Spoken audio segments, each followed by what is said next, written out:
Good morning, afternoon, or evening, wherever and whenever you are. My name is Ben, and welcome to a Let's Pixel tutorial video. In this video, I'm going to be using 4 simple colors to create a small pixel art mouse character. Now, the first thing that I did was I opened up Aseprite and I created a black tone and then a white tone and then 2 colors in between.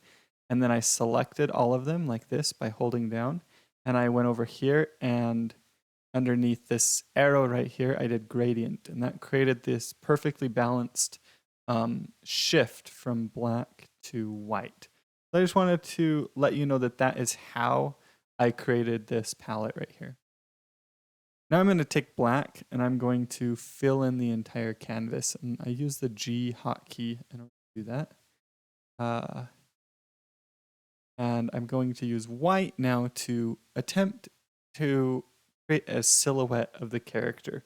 And I've got some references to mice over on my left screen that you can't see, but I'm going to be using those references to try and to have a better idea of what mice look like, right? Let's start with the head. Well, they have very big ears, so maybe I'll do a couple ears like this. And then on the head, we can come down at an angle and then do a nose and then come back. Something like this. So we've already got a little bit of a mouse here, but I want to shift the ears just a tad. Okay. If I place a pixel here, it will give a little bit of shape to the front and push that ear in the back. It's almost like drawing a line here, but not completing that line. You can see up here, it does that quite well. Okay, so we've got our basic shape here. I'm going to move this up a bit. This is the face. We're going to want to do some eyes. And I think I'm going to go vertical like this. I'll do another one there. Now we're struggling to get the shape of the nose a bit here if I look up here. But maybe we'll mess with that in just a minute. Okay, so I want to start drawing the body shape for the mouse.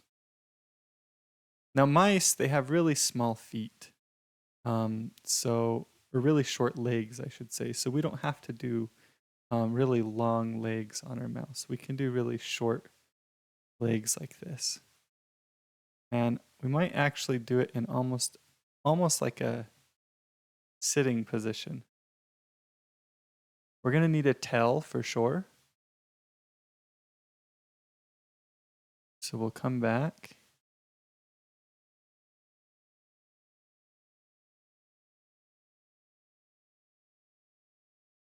Something like that for our tail.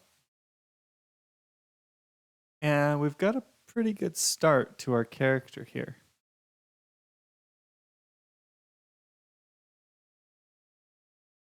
I'd like to do the position more like this. I actually didn't like having this gap down here. I'm going to remove that. I'm going to add a little foot there and a little arm here. Like that. And just leave it like that for now. We're still missing the shape of the nose. I think if I place this here, it kind of tilts it up and creates a nice effect. So this is a pretty good looking little mouse. I like how it's turning out. Now I'm going to start using some of our other tones here. So for this back ear, I'm going to shade it with a darker color to push it back into the back. And I'm going to put that darker color right here as the nose as well. Now the front ear, we could shade the inside of the ear like this to give it some shape. And then this right here, we don't have to do that black. We could do it with our other value. Might be able to use this value here too. No, that's our eye. I decide how much I want to try and draw that eye there, or just leave it. We're losing a bit of our the space here. Now, what I like to do when it's only using these 4 colors, I've done quite a bit of art using these 4 colors, and I think they're a really good starting point when you're just getting started with pixel art because they force you to focus on the values, and it limits the values that you have. So you have to really decide like where are these values useful. And I found that I tend to use white and then this for shading, and then I'll use this darker color for anti-aliasing. So say I want to start creating some aliasing on the tail. Like this right here makes the tail maybe a little too choppy. I don't know, it's not too bad. But you can use this darker color as well to alias, add some anti-aliasing to the tail. And that would be, it would make it not quite as choppy. You can see when we're zoomed out, it still adds a little bit of aliasing to the tail. And we'll be using this color in a few places. Here, for example, where we drew that line in, it would be better not to have the black there. And we're going to get our lighter gray again. So basically, I find that using that color pretty sparingly works well. In fact, I think maybe the tail has a bit too much. Maybe just here and here could work. Now we'll use it for that line though, for sure. I think that'll be good. And we could put a little bit of aliasing there if we wanted. Or we could keep the shape. So this is a good principle to bring up actually in this video. So if you notice when I drew this, when I drew the silhouette for our character, this is the shape that I defined, right? Now if I alias inside of that shape right here, I lose some of that shape. If you look up here, the shape's not as strong. It pulls the shape in some, right?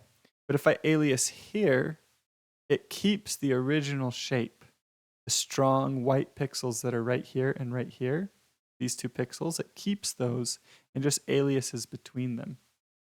And so personally, I think that's a better approach, is trying to keep the shape like that. I'm moving this around looking for places where it could work. So let's create our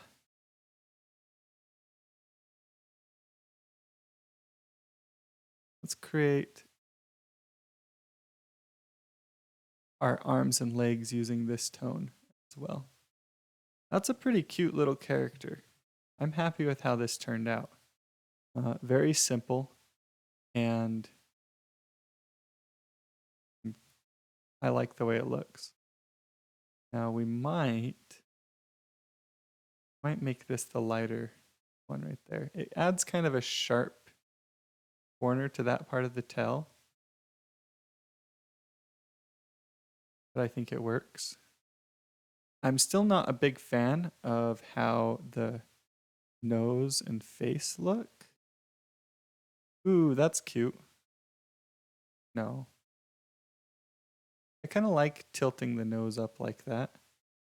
Could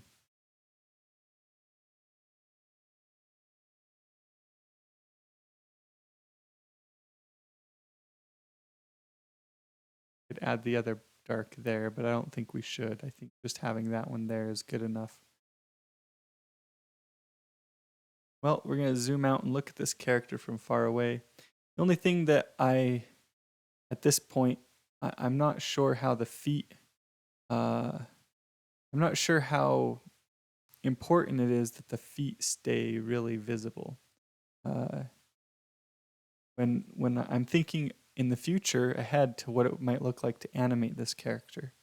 We're pretty much done with the character at this point, right? But what would animating this character look like? And I think the answer to that question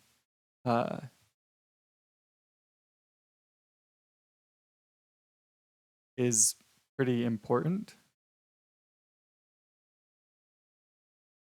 And having really strong features for the hands and for the feet make it much easier to animate a character. Right now we have really thin arms and really thin feet. That can be hard when you're doing animations to signal to whoever's looking at the animation where the feet and arms are. So that might make it more difficult to animate, but that's a problem. It's kind of a problem for later at this point. So I think I'm just going to leave it the way it is right here and have this be the end of the video. So thanks for watching. Hopefully you enjoyed it and learned something, and I will see you all later.